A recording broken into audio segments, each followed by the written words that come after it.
Вітаю, шановне панство, на каналі Ярослав Моторний. Сьогодні піде мова про ремонт сидінь Dacia Solenza. Є така проблемка. Почали люфтити дуже сильно і гриміти сидіння.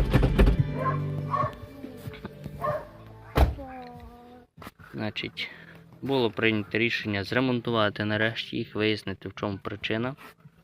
Я, розібравши все, виявив, що пожовані оці ролики.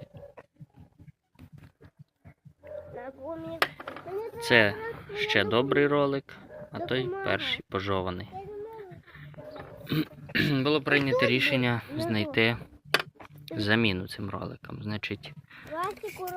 Спочатку хотів зробити заміри, пошукати щось можливо в інтернеті або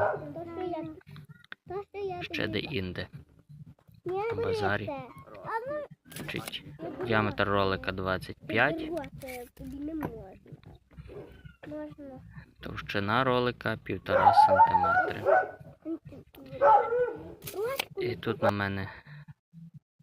до мене прийшла ідея використати трубу. У мене були куски водопровідної труби з опалення, і я їх використав.